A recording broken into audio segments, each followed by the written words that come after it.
ചിത്ര എങ്ങും ശിവരാത്രി ആഘോഷങ്ങൾ ഇങ്ങനെ വലിയ വിപുലമായി നടന്നുകൊണ്ടിരിക്കുകയാണ്.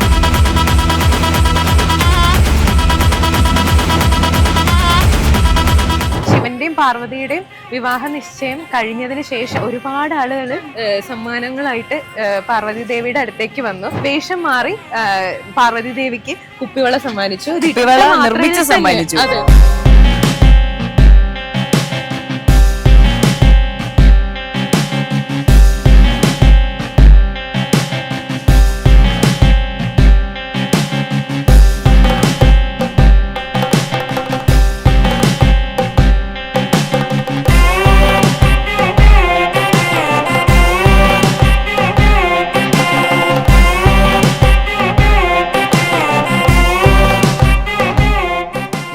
ചിത്ര എങ്ങും ശിവരാത്രി ആഘോഷങ്ങൾ ഇങ്ങനെ വലിയ വിപുലമായി നടന്നുകൊണ്ടിരിക്കുകയാണ്. അപ്പൊ നമ്മൾ ശിവരാത്രിയെ പറ്റിയാണല്ലോ സംസാരിക്കേണ്ടത്. ശരിക്കും എന്താണ് ശിവരാത്രി? ശരിക്കും പറഞ്ഞു കഴിഞ്ഞാൽ നമ്മൾ പറഞ്ഞു കേട്ടിട്ടുള്ളത് ദേവന്മാരും അസുരന്മാരും പാലാഴി മദനം ചെയ്തു. അങ്ങനെ പാലാഴി കടയുന്നതിന് മുമ്പായിട്ട് പാലാഴി കടഞ്ഞുകൊണ്ടിരുന്നപ്പോഴേക്കുമാണ് കാളകൂട വിഷം പുറത്തേക്ക് വന്നു. അങ്ങനെ അത് എന്താ പറയാ, ലോകത്തിന്റെ ഒരു സുരക്ഷയ്ക്ക് വേണ്ടിയിട്ട് അത് പരമശിവൻ പാനം ചെയ്തതാണ്. അതിനുശേഷം ശിവഭഗവാന് ഹാനികരമായിട്ടൊന്നും സംഭവിക്കാതിരിക്കാനായിട്ട് പാർവതി ദേവി അതെ അദ്ദേഹത്തിനൊന്നും സംഭവിക്കാതിരിക്കാൻ വേണ്ടിയിട്ട് പിടിച്ചു.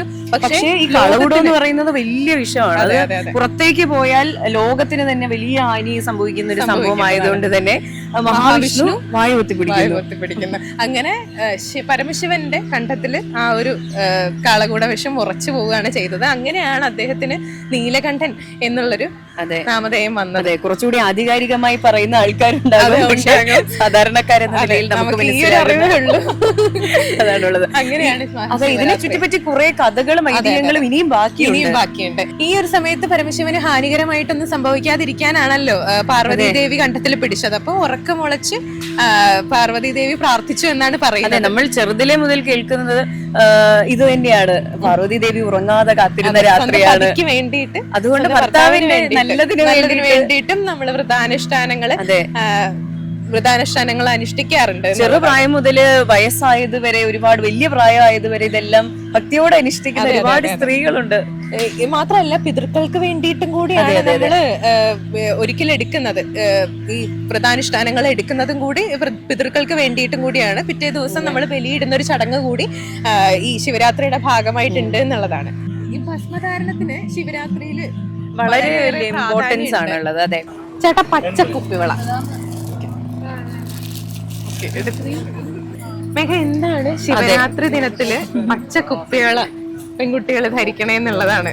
അതെ, ഈ പച്ച കുപ്പിവളയ്ക്കും ശിവരാത്രി ദിനത്തിൽ വലിയ ഇമ്പോർട്ടൻസ് ഉണ്ട്. വളരെ സിമ്പിൾ ആയിട്ട് അതെ കഥ പറഞ്ഞോളൂ. കഥ പറയാം. അതായത് നമ്മൾ അറിയാൻ സാധിച്ചത് ഈ ഒരു കഥയാണ്. കാരണം എന്താണെന്ന് വെച്ചാൽ ശിവന്റെയും പാർവതിയുടെയും വിവാഹ നിശ്ചയം കഴിഞ്ഞതിന് ശേഷം, വിവാഹം നിശ്ചയിച്ചതിന് ശേഷം ഒരുപാട് ആളുകൾ സമ്മാനങ്ങളായിട്ട് പാർവതി ദേവിയുടെ അടുത്തേക്ക് വന്നു. അപ്പൊ ശിവനും എന്തെങ്കിലുമൊക്കെ സമ്മാനം കൊടുക്കണം. അപ്പൊ സമ്മാനം കൊടുക്കാനായിട്ട് സന്യാസ ജീവിതം നയിച്ചുകൊണ്ടിരിക്കുന്ന ശിവഭഗവാന് എന്ത് കൊടുക്കാനാണ് എന്നുള്ളതാണ് അദ്ദേഹം ആദ്യമേ ചിന്തിച്ചത്. അങ്ങനെയാണ് ശിവൻ വേഷം മാറി പാർവതി ദേവിക്ക് കുപ്പിവള സമ്മാനിച്ചു. നിർമ്മിച്ച് സമ്മാനിച്ചു. ഇതിട്ട മാത്രയിൽ തന്നെ പാർവതി ദേവിക്ക് ആളാരാന്നുള്ളത് മനസ്സിലായി. സ്വന്തം ഭർത്താവാകാൻ പോകുന്ന ആളാണല്ലോ, അത്രയേറെ സ്നേഹിക്കുന്ന മനുഷ്യനാണ്. അപ്പൊ പിന്നെ മനസ്സിലാവാണ്ടിരിക്കില്ലല്ലോ. അങ്ങനെയാണ്. അപ്പൊ എന്താണ് ഇതെന്ന് ചോദിച്ചപ്പോഴാണ് പറയുന്നത് ഇത് മാരേജിന്റെ സിമ്പിൾ ആയിട്ടാണ് ഈ ഒരു കുപ്പിവള സമ്മാനിച്ചത്. വിവാഹത്തിന്റെ സിമ്പിൾ ആയിട്ടും ഒരു ഫെമിനൈൻ എനർജിയുടെ സിമ്പിൾ ആയിട്ടും ഒക്കെയാണ് ഇത് ഉപയോഗിക്കുന്നത്. എന്തുകൊണ്ട് പച്ച തെരഞ്ഞെടുത്തു എന്നുള്ളത് വലിയൊരു ക്വസ്റ്റ്യൻ ആണ്. എന്തുകൊണ്ട് പച്ച തെരഞ്ഞെടുത്തു എന്നുള്ളത് അതെന്താണ് മേഘയ്ക്ക് അറിയാമോ? എന്താണ് പച്ച? ഫെമിനൈൻ എനർജി, ആ ഒരു കണക്ഷന് വേണ്ടിയിട്ടും പിന്നെ എന്താ പറയാ, ദാമ്പത്യത്തിലുള്ള ഐക്യത്തിന്റെ ഒരു പ്രാർത്ഥനയായിട്ടൊക്കെയാണ് ഈ പച്ച കുപ്പിവള പെൺകുട്ടികൾ ഈ ഒരു ദിവസം ധരിക്കുന്നതെന്നാണ് പറയപ്പെടുന്നത്. ഇതിനും ഒരു ഒതന്റിക് ആയ ഒരു കഥ ഉണ്ടാകും. ഇതാണ് സാധാരണ വാമൊഴിയായി കേട്ടറിഞ്ഞ കഥ എന്ന് പറയുന്നത്. അത് നമ്മള് വിട്ടിരിക്കുകയാണ് പച്ചക്കുപ്പികൾ അല്ലെ. ആദ്യമായിട്ട് ശിവരാത്രി വ്രതം എടുത്ത ഓർമ്മയൊന്ന് പങ്കുവയ്ക്കാമോ? ഇവിടുത്തെ കൊച്ചു ആയപ്പോഴാണ് അമ്മ ഇങ്ങനെ പറഞ്ഞ് ശിവരാത്രി നോയമ്പ് നോക്കണം, അത് നോക്കിയാൽ ഒരുപാട് ഫലങ്ങൾ ഉണ്ടാവും എന്നൊക്കെ അമ്മ പറഞ്ഞു കേട്ടിട്ടുണ്ട്. അതെ. അപ്പൊ അങ്ങനെ വെള്ളമൊന്നും കുടിക്കാതെ പഴങ്ങൾ മാത്രമൊക്കെ തിന്നങ്ങനെയൊക്കെ ചെയ്തിട്ടുണ്ട്. അന്ന് ആദ്യമായിട്ട് മനസ്സിൽ വിചാരിച്ച ആഗ്രഹം എന്തായിരുന്നു? ആദ്യമായിട്ട് വ്രതം എടുത്തപ്പോൾ മനസ്സിൽ വിചാരിച്ചത് നമുക്ക് പെമ്പിള്ള അല്ല രോഗങ്ങളൊന്നും വരുത്തരുത്, നല്ല ഐശ്വര്യമായിട്ടുള്ള ഒരു ജീവിതം കിട്ടണം,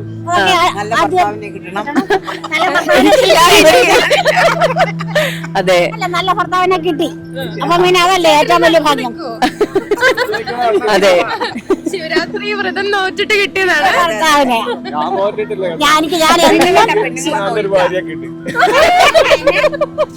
അല്ലെ, എനിക്ക് ശിവനെ വിചാരിച്ച് എനിക്ക് എല്ലാം സാധിച്ചിട്ടുണ്ട്. എല്ലാ കാര്യങ്ങളും എന്റെ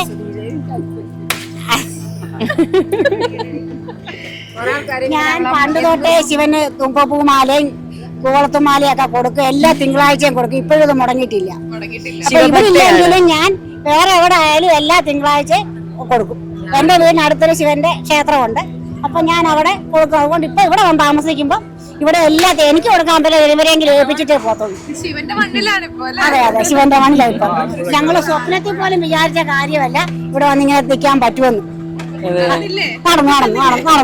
പിന്നെ എന്റെ അമ്മ വിളിച്ചപ്പോഴും അമ്മ അത് തന്നെയാ പറഞ്ഞേ, നിനക്ക് അതിനുള്ള ഭാഗ്യം ഉണ്ടായല്ലോ എന്ന്. അതല്ലേ നല്ല കാര്യം. ശിവരാത്രി വ്രതം എടുക്കുന്നതിന്റെ ഓർമ്മകൾ ഉണ്ടെങ്കിൽ നമുക്കൊന്ന് ഷെയർ ചെയ്യാമോ? കഴിഞ്ഞ വർഷമൊക്കെ എടുത്തിട്ടുണ്ടായി. രാവിലെ തൊട്ട് ഞങ്ങള് ഭക്ഷണമൊന്നും കഴിക്കാതെ വെള്ളം ഒന്നും കഴിക്കില്ല. ഇവിടെ വന്നിരുന്ന് നാമം ജപിച്ച്, വൈകുന്നേരം ഇവിടെ ഒന്നുകൂടെ കുളിച്ച് ഇവിടെ ഇരുന്ന് നാമം ജപിച്ച്, പിന്നെ ഇവിടുന്ന് ബലിയിട്ടിട്ട് രാവിലെ തലേദിവസം തീരെ ഭക്ഷണം കഴിക്കാതിരിക്കുന്നവരുണ്ട്, ഒട്ടും ഭക്ഷണം കഴിക്കാത്തവരുണ്ട്, ഒരു നേരം കഴിച്ചിട്ട് എടുക്കുന്നവരും. അതെ. അപ്പൊ ഈ ഒരു ആഗ്രഹം വിചാരിച്ചിട്ടായിരിക്കുമല്ലോ വ്രതം എടുക്കുന്നത്. ആഗ്രഹമൊക്കെ നടന്നിട്ടുണ്ടോ? എല്ലാം നടന്നിട്ടുണ്ട്. ആദ്യമായിട്ട് വിചാരിച്ചിട്ടുള്ള ആഗ്രഹം എന്താണെന്ന് ഓർമ്മയുണ്ട്? അത് ഓർമ്മയില്ല. ഭർത്താക്കന്മാർക്ക് വേണ്ടിയിട്ടൊക്കെ വ്രതം എടുക്കാറുണ്ട്. അപ്പൊ തിരുവാതിര വ്രതമാണ് അങ്ങനെ എടുക്കാറ്. മക്കൾക്ക് വേണ്ടി മകീരം, ഭർത്താക്കന്മാർക്ക് വേണ്ടി തിരുവാതിര നടക്കാറുണ്ട്. അത് അരി ഭക്ഷണം കഴിക്കാതെ പുഴുക്കൊക്കെ ഉണ്ടാക്കിയിട്ട് രാത്രി തിരുവാതിര കളിക്കുക എല്ലാവരും. പിതൃക്കൾക്ക് വേണ്ടിയിട്ടാണ് ശിവരാത്രി ബലി പ്രാധാന്യമുള്ളതാണ്. മണപ്പുറത്ത് ഏറ്റവും പ്രാധാന്യം.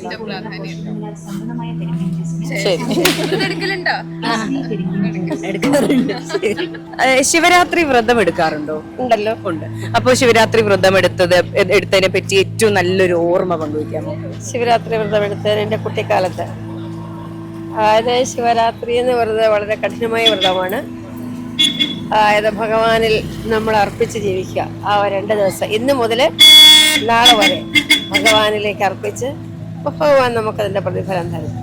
അപ്പോൾ കുട്ടിക്കാലത്തൊക്കെ വളരെ നല്ലതായിട്ടിരുന്നത്. ഇപ്പൊ പ്രായമൊക്കെ ആയില്ലേ, ക്ഷീണമൊക്കെ ഉണ്ടല്ലേ, അതിൻ്റെതായിട്ടുള്ള ക്ഷീണമൊക്കെ ഉണ്ട്. എന്നാലും ഭഗവാൻ അതിനൊരു ശക്തി തരുന്നുണ്ട്. അതുകൊണ്ട് ഇന്നും വ്രതത്തിലാണ്. ഇന്നും വ്രതം എടുത്ത് ഭഗവാനെ തൊഴാൻ വന്നിരിക്കുകയാണ്. അതെ. അപ്പൊ ഈ വ്രതം എടുക്കുന്ന എല്ലാ ആഗ്രഹങ്ങളും സാധിക്കാറുണ്ട്? അങ്ങനെ നമ്മൾ പറയരുത്. ഭഗവാനോടൊന്നും നമ്മൾ ആവശ്യപ്പെട്ടത് ഭഗവാൻ നമുക്ക് അറിഞ്ഞു തരുന്നു. നമ്മൾ ഒരിക്കലും ഭഗവാനോട് ഒന്നും അറിയുന്നു. ഈ ഭൂമിയുടെ ഒരു ഇല അനങ്ങുന്നത് പോലും ഭഗവാൻ അറിഞ്ഞാണ് അനങ്ങുന്നത്. അപ്പൊ അദ്ദേഹം അറിയാതൊന്നും നമ്മളൊന്നും ആവശ്യപ്പെടില്ല. എല്ലാം നമ്മളിലേക്ക് വന്നു ചേർന്നിരിക്കും. മഹാദേവൻ ക്ഷിപ്രപ്രസാദിയാണ്, മനസ്സിലായി. ക്ഷിപ്രകോപിയും ക്ഷിപ്രപ്രസാദിയുമാണ്. അതായത് സ്ത്രീകളുടെ കരത്തിൽ ഭഗവാൻ ഇഷ്ടമല്ല. പാർവതീദേവിയോട് പറയും, എനിക്കത് കാണാൻ പറ്റത്തില്ല. നേരെ നിന്ന് നമ്മുടെ സങ്കടങ്ങൾ ഒരിക്കലും ഭഗവാനോട് പറയരുത്. അതുകൊണ്ട് പാർവതീദേവി മുഖാന്തരമാണ് ഭഗവാൻ നമ്മുടെ ദുഃഖങ്ങൾക്ക് പരിഹാരം കാണുന്നത്. അതുകൊണ്ട് അദ്ദേഹത്തിനോടൊന്നും പറയണ്ട, എല്ലാം അറിയാം. ഒരിക്കലും ഭഗവാന്റെ നടയിൽ ചെന്ന് രക്ഷിക്കണേന്ന് നമ്മൾ പറയരുത്. രക്ഷിക്കണേ എന്ന് പറഞ്ഞു കഴിയുമ്പോൾ ഭഗവാൻ സംഹാരമൂർത്തിയാണ്, നമ്മളെ രക്ഷിച്ചുകൊണ്ടങ്ങ് പോകും. അപ്പൊ അതുകൊണ്ട് ഭഗവാനോട് പറയുക, അനായാസേനും മരണം, ഭഗവാനെ കണ്ട് മരിക്കുക, സമാധാനമായ ജീവിതം. അപ്പൊ അതിലെല്ലാം ഭഗവാനെ അനുഗ്രഹിക്കുക. അപ്പൊ അതിലെല്ലാം വന്നു ചേരും. അതാണ് ഭഗവാന്റെ നടയിൽ. ഭഗവാൻ എന്നല്ല, ഏത് ക്ഷേത്ര നടയിലും പോയി പറയാം. പ്രത്യേകിച്ച് ശിവന്റെ നടയിൽ പോകുമ്പോൾ അങ്ങനെ പറയുകയും ചെയ്തു. ഭഗവാൻ നമ്മളുടെ കണ്ണുനീര് കാണാനുള്ള ശക്തിയില്ല. സോ നമ്മൾ അതുകൊണ്ട് ഭഗവാനോട് പറയുക, എല്ലാം അറിഞ്ഞ് നീ അവിടുന്ന് ചെയ്യും. അപ്പൊ എല്ലാം നമ്മളിലേക്ക് വന്നു ചെയ്യും. കടത്തിറങ്ങി ഞങ്ങള് എടപ്പള്ളിയിലുള്ളവരാണ്. അപ്പൊ അത് കാരണം ഞങ്ങൾക്ക് വരണമെങ്കിൽ ആ വഴിയല്ല. അപ്പൊ ഈ പുഴയുടെ അവിടെ നിന്ന് പുഴ കടന്ന് തന്നെ കൃഷ്ണന്റെ അമ്പലത്തിൽ തൊഴുതിട്ട് ഇവിടെ വരും. അപ്പൊ വന്നു കഴിഞ്ഞാൽ തലേദിവസം രാത്രി വന്ന് ഇരിക്കും അച്ഛനും അമ്മയൊക്കെ. അപ്പൊ ഞങ്ങളെ അല്ലാത്ത ഒരു ദിവസം കൊണ്ടുവന്ന് കാണിക്കും. അച്ഛനും അമ്മയൊക്കെ ഒരിക്കൽ എടുത്ത് തലേ ദിവസം തന്നെ വരും. എന്നിട്ട് വെളുപ്പിന് വീട്ടിലേക്ക് വരും ബലിയിട്ട് കഴിഞ്ഞ്. പക്ഷെ ഒരു കൊല്ലവും മുടക്കാതെ വന്ന് അവർ ബലിയിടും. പിതൃതർപ്പണം ഈ ശിവരാത്രി അന്ന് ഭയങ്കരമാണ്. പക്ഷെ ഞങ്ങളും വ്രതം എടുക്കും. ശിവരാത്രി വ്രതം എന്ന് പറഞ്ഞാൽ ഭയങ്കര ഇതാണ്. അതായത് കുട്ടികളൊക്കെ എടുക്കുന്നത് എനിക്ക് തോന്നുന്നു ആഗ്രഹമൊക്കെ സാധിക്കാൻ വേണ്ടിട്ട് എടുക്കുന്നതായിട്ടാണ്. അങ്ങനെ അതാണ്. പക്ഷെ എന്നാലും 1000 ഏകാദശിക്ക് തുല്യമാണ് അര ശിവരാത്രി എന്നാണ് പറയണത്. അപ്പൊ അത് ഞങ്ങള് എല്ലാവരും എടുക്കാൻ പറയും അച്ഛനും. അത് ഞങ്ങൾ ഇന്നും മുടക്കിയിട്ടില്ല, ഇപ്പോഴും എടുക്കും. ബലിയിടാൻ സുഖമില്ലാത്ത കാരണം ഞാൻ വരാറില്ല ഇപ്പൊ. അപ്പൊ തലേന്ന് ഇന്ന് വരും, ഇല്ലെങ്കിൽ നാളെ വെളുപ്പിന് വന്ന് തൊഴുതുകൊണ്ട് പോകും. വർഷത്തിലൊരിക്കൽ തന്നെ ഈ മഹാദേവന്റെ ഇവിടെ വരുന്ന ഭയങ്കര ഒരു സന്തോഷമായിട്ടാണ് ഒരു കൊല്ലത്ത് കണക്കാക്കണം. ഇവിടെ ആലുവ മണപ്പുറത്ത് ഭയങ്കര ഹാപ്പി ആയിട്ട് സന്തോഷത്തോടെ നിൽക്കുന്ന ഒരു വ്യക്തിയെ കാണുകയാണ്. കുറെ പേരിൽ ഒരാളെ കാണുകയാണ്. എല്ലാ തവണയും ഇവിടെ വരാറുണ്ടോ? എല്ലാ തവണയും വരെ വരാറുണ്ട്. ശിവരാത്രി ഓർമ്മകൾ, പഴയ ഓർമ്മകൾ ഒന്ന് പങ്കുവയ്ക്കും. പഴയ ഓർമ്മകളെന്ന് വെച്ചാൽ നമ്മൾ കടത്തിറങ്ങിയാ വരുന്നത്, വള്ളത്തിലായിരുന്നു. പിന്നെ ബോട്ട് ഉണ്ടായിരുന്നു. അങ്ങനെ വന്ന് ശിവരാത്രി വന്ന് അമ്പലത്തിൽ വന്ന് തൊഴുവും, അമ്പലത്തിൻ്റെ ശിവനെ പ്രാർത്ഥിക്കുകയും പിന്നെ ബലിതർപ്പണം നടത്തുകയൊക്കെ ചെയ്യും. അതിൻ്റെ കൂടെ ഞങ്ങൾ ബിസിനസ് കച്ചവടത്തിനായിട്ട് വരികയൊക്കെ ചെയ്യും. അതെ. അപ്പൊ ഈ വരുന്ന ആളുകളുടെ എണ്ണത്തിലൊക്കെ വലിയ കൂടുതലാണോ? കൂടുതലാണ്, നല്ല കൂടുതലും തിക്കും തിരക്കുമാണ്. ഓരോ വർഷം ചെല്ലും തോറും ഭയങ്കര ആൾക്കൂട്ടവും തിക്കും തിരക്കൊക്കെ അനുഭവപ്പെടുന്നത്. ശിവരാത്രി വ്രതം എടുക്കാറുണ്ടോ? വ്രതം എടുത്ത് ഞങ്ങൾ ബലിതർപ്പണം നടത്താറുണ്ട്.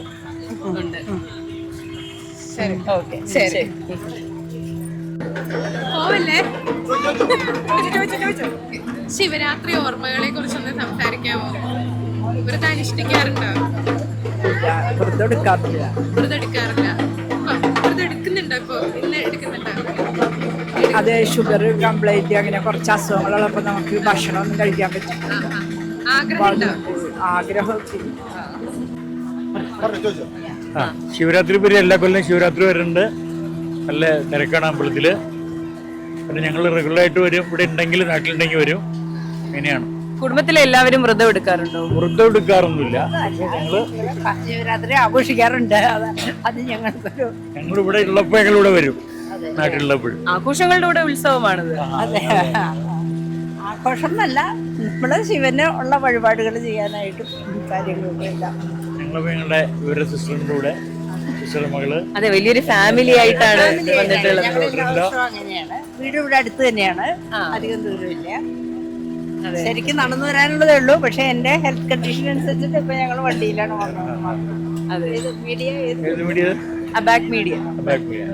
ഞങ്ങൾക്ക് അയച്ചു മീഡിയ നമ്മുടെ യൂട്യൂബ് ചാനൽ സബ്സ്ക്രൈബ് ചെയ്താൽ ഇന്ന് രാത്രി തന്നെ ഈ വീഡിയോ കാണാം. യൂട്യൂബ് ചാനൽ അബാക് മീഡിയ.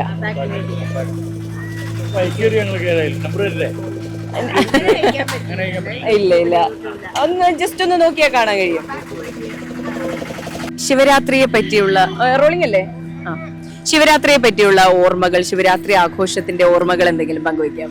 കുട്ടിക്കാലം പൊതുക്കെ ശിവരാത്രി എന്ന് പറയുന്നത് ഒരു മഹോത്സവം പോലെയാണ് ഉണ്ടായിരുന്നത്. എന്റെ കുട്ടിക്കാലം അച്ഛനും അമ്മ അങ്ങനെ പറഞ്ഞു തരികയായിരുന്നു ശിവപാർവതിമാരെ പറ്റിയിട്ട്. അപ്പൊ ആ ഒരു ഇതൊന്നും മനസ്സിലുണ്ട്. അതുകൊണ്ട് ശിവരാത്രി എന്ന് പറയുമ്പോൾ ഭയങ്കര ഒരു സന്തോഷത്തെ കൊണ്ട് ഒരു വെപ്രാളാണ് മനസ്സിൽ ഇതുവരെ ഉണ്ടായിരുന്നു. അപ്പൊ പണ്ട് വ്രതമെടുത്ത എന്തെങ്കിലും ഒരു ഓർമ്മ പങ്കുവയ്ക്കാമോ? പണ്ട് വ്രതം എടുത്താല് ഊഞ്ഞാലാടുക. അപ്പൊ ഇപ്പൊക്കെ സീരിയലും സിനിമയിലും ഒക്കെയാ പെണ്ണുങ്ങളും. പണ്ട് ഊഞ്ഞാലാട്ടോ, പിന്നെ കളപ്പാട്ട് പോലെ അങ്ങനെയൊക്കെ ആയിരുന്നു പണ്ടത്തെ കുട്ടിക്കാലം. ഇപ്പൊ എന്ത് ശിവരാത്രി, ആർക്ക് ശിവരാത്രി? ഇപ്പൊക്കെ സീരിയലും സിനിമയിലല്ലേ പെണ്ണുങ്ങളുമായി കുത്തിരിക്കുന്നത്. അപ്പൊ വീട്ടില് പിന്നെ ഇപ്പൊ എന്താ പറയാനുള്ളത്, ശിവരാത്രിയുടെ ആഘോഷം തന്നെ. അതെ, ഈ വ്രതം എടുക്കുമ്പോൾ മനസ്സുകൊണ്ട് ആഗ്രഹിച്ച ആഗ്രഹങ്ങളെല്ലാം നടന്നിട്ടുണ്ടോ? കുറെയൊക്കെ ദൈവം സാധിപ്പിച്ചു തന്നിട്ടുണ്ട്. വിചാരിക്കാത്ത കാര്യങ്ങൾ ദൈവം സാധിപ്പിച്ചു തന്നിട്ടുണ്ട്. അപ്പൊ നമുക്ക് എന്തെങ്കിലും വിഷമോ സൂക്കേടൊക്കെ വരികയാണെങ്കിൽ ഭഗവാനെ അടുത്ത കൊല്ലെങ്കിലും ഇവിടെ എത്താനുള്ള ഒരു ഭാഗ്യം ഉണ്ടാവട്ടെ എന്ന് വിചാരിച്ചാൽ അപ്പം ദൈവം ഇതുവരെ സാധിപ്പിച്ചു തന്നിട്ടുണ്ട്. അങ്ങനെ എല്ലാ കാര്യങ്ങളും അതുപോലെ മക്കളെ പറ്റി അവരൊരു വിഷമം വരരുത് അതിലൊക്കെ ദൈവം കരകയറ്റിയിട്ടുണ്ട്. അതെ. അപ്പൊ ഏറ്റവും ഇഷ്ടമുള്ള ശിവക്ഷേത്രം ഏതാണ്? പോയിട്ടില്ല, കേട്ടറിവേ ഉള്ളൂ. പോകണമെന്ന് സാധിച്ചിട്ടില്ല. 2 പ്രാവശ്യം പോകണമെന്ന് വിചാരിച്ചതാ, പോകാൻ പറ്റിയിട്ടില്ല. മുരുടേശ്വരം. അതെ അതെ. എന്തായാലും അവിടെ പോകാനുള്ള അനുഗ്രഹം ഭഗവാൻ തരട്ടെ. വിചാരിക്കുന്നുണ്ട്, സാധിച്ചാൽ മതിയായിരുന്നു. കുഴപ്പമില്ല.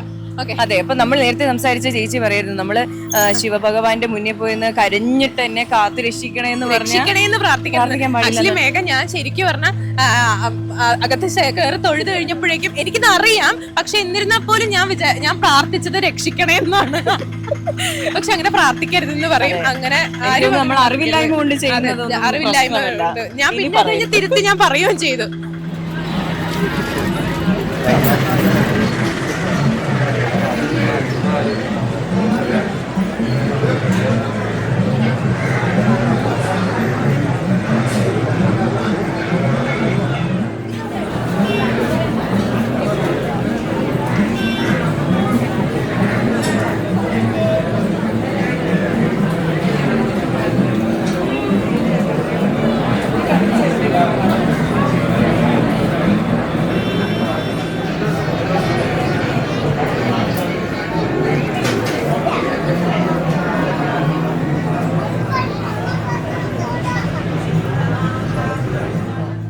മേഘ, അപ്പൊ ശിവരാത്രി വിശേഷങ്ങൾ തുടർന്നുകൊണ്ടേയിരിക്കുകയാണ്. ആളുകൾ ഇങ്ങനെ വന്നോണ്ടേയിരിക്കുകയാണ്. ഭക്തജനങ്ങള് ഈ ഒരു ആലുവ മണപ്പുറത്തേക്ക് ഒഴുകിക്കൊണ്ടിരിക്കുകയാണ് അല്ലെ? അതെ. അപ്പൊ അവസാനമായി നമുക്ക് പറയാനുള്ളതെന്ന് പറഞ്ഞാൽ എല്ലാവരുടെ ഒരു വിചാരത്തോട് 24 മണിക്കൂറും ഉറങ്ങാതിരിക്കണം എന്നുള്ളത്. നമ്മുടെ ഇവിടത്തെ ക്ഷേത്രത്തിലെ മേൽശാന്തി തന്നെ പറഞ്ഞിട്ടുണ്ട്, എല്ലാവരും അവരുടെ ആരോഗ്യമൊക്കെ നോക്കി വേണം ഇതൊക്കെ ചെയ്യാൻ.